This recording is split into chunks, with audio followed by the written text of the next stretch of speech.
Aloha! Hoje é dia de resumão de biomateriais. Para quem ainda não sabe o que é biomateriais, o que é essa matéria, os biomateriais são os materiais compatíveis à vida. Então, na odontologia, que é o nosso caso, são os materiais usados para gente fazer prevenção e manutenção da saúde dos nossos pacientes.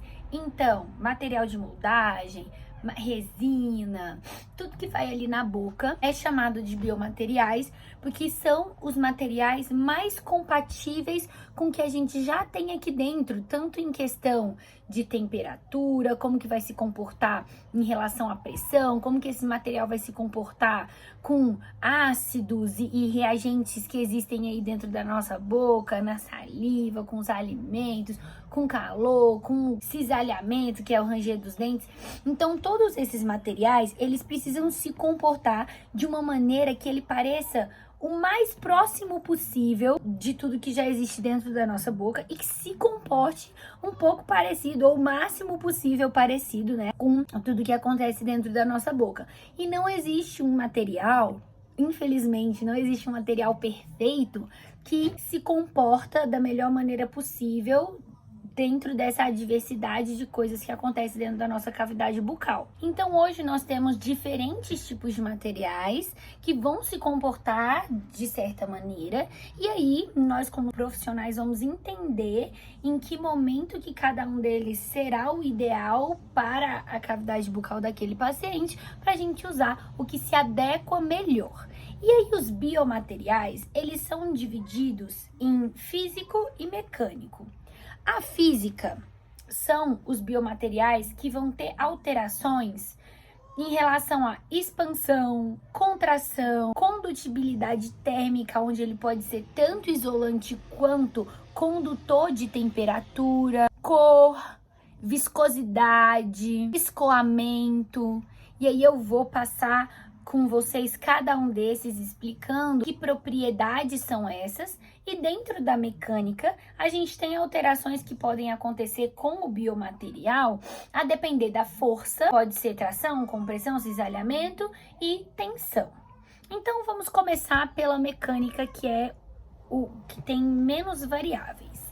Então, o biomaterial que sofre alterações mecânicas de força e de tensão, nós vamos ter algumas divisões. A força, ela pode ser exercida com tração. Vamos supor que aqui está o material. Ele vai sofrer alteração se houver tração. Então, por exemplo, esse aqui, tá vendo? Ó, ele tem essa espessura. Quando eu traciono, ele fica um pouco mais fino, ele fica um pouco mais rígido.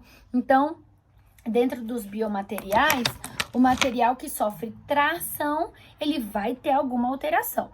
Já o material que sofre compressão, que é o que acontece muito na boca, porque a gente morde, né?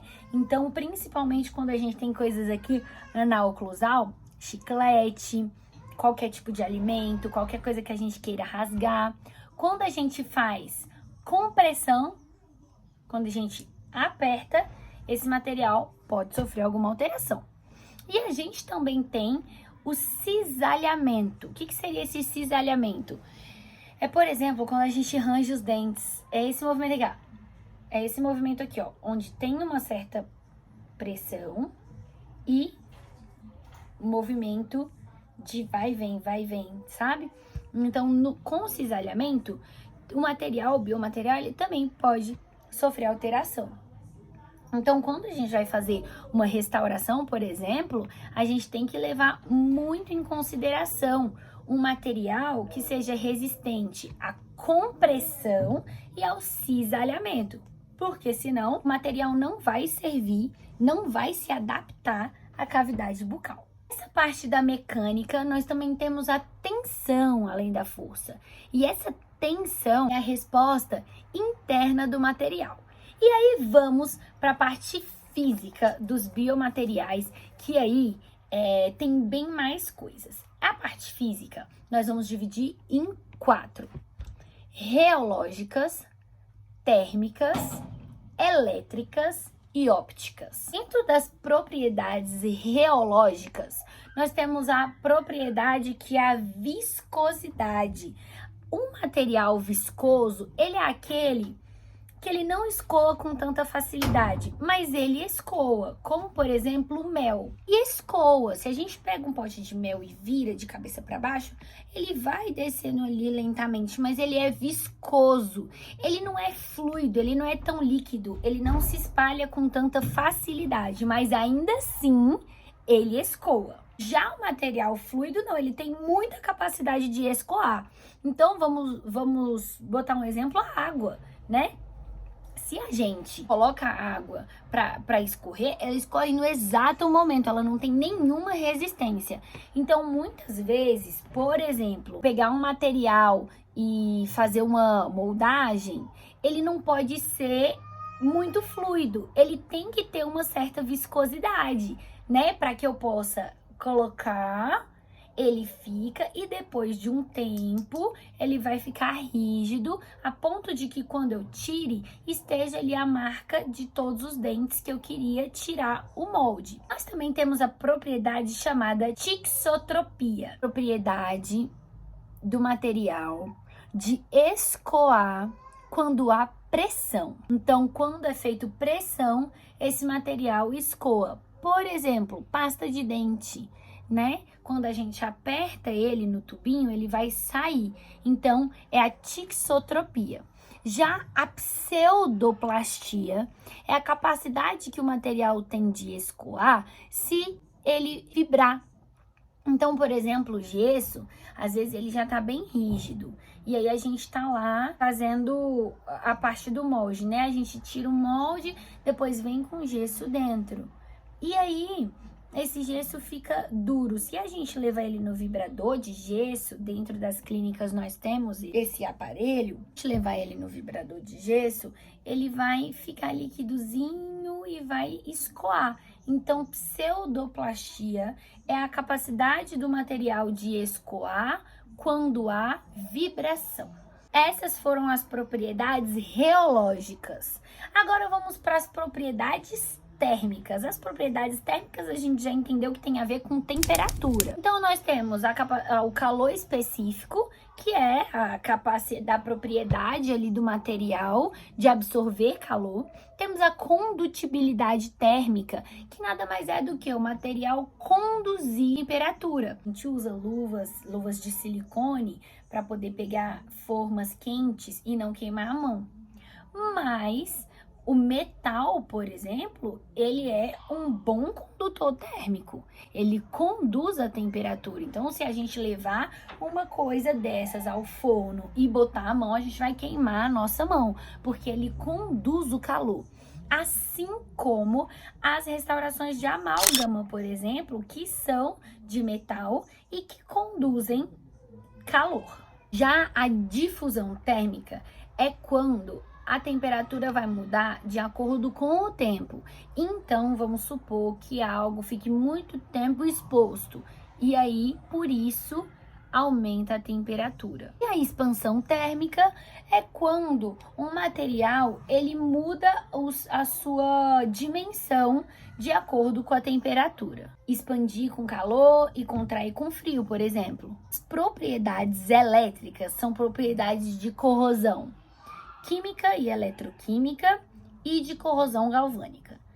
A corrosão química e eletroquímica são corrosões que parecem muito com ferrugem, por exemplo. É a deteriorização do material quando ele recebe estímulos de coisas externas. Quando é químico é quando essa reação é seca e quando é eletroquímica é quando essa reação é molhada, por exemplo, em contato com a saliva.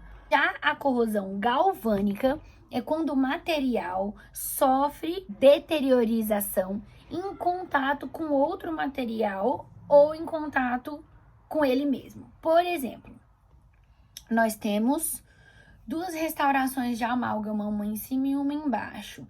Esse contato entre as duas na hora da mastigação pode causar uma corrosão galvânica. Ou, por exemplo, quando existia a restauração de ouro e a restauração de amálgama. O ouro e a amálgama também poderiam gerar corrosão galvânica. Por fim, propriedade óptica, que é aquilo que a gente vê, que tem a ver com a cor. Por exemplo, tudo que a gente quer no material de resina, por exemplo, a restauração, é que ele tenha a cor mais próxima possível da cor do dente natural do paciente, para que esteticamente fique perfeito. Outra propriedade dentro da óptica é a fluorescência, que é a capacidade de absorver luz e devolver mais luz do que foi absorvido. Quando você pensa em algo fluorescente, é algo mais iluminado do que foi recebido. Translucência é, por exemplo, aqui ó, o nosso esmalte do dente. Você já viu que bem aqui em cima o dente é bem brancão, fortão, opaco. E quando vem aqui na beiradinha ele é um pouquinho mais clarinho, mais transparentinho. Só que não dá pra ver através dele. Essa é a translucência. Então, na translucência, o material ele vai ter capacidade de absorver luz, mas a gente não vai conseguir enxergar através dele. Já na transparência, o material vai ter capacidade de absorver luz e a gente vai conseguir enxergar através dele. E na opacidade, o material não vai absorver luz e a gente não vai conseguir ver através dele, que é o caso, por exemplo, da dentina que eu falei pra vocês, que é essa parte aqui de cima do dente, que é um brancão mais compacto, mais opaco, onde a gente não consegue ver fluorescência, translucência, transparência, nada disso. Ele é só branco, branquíssimo mesmo.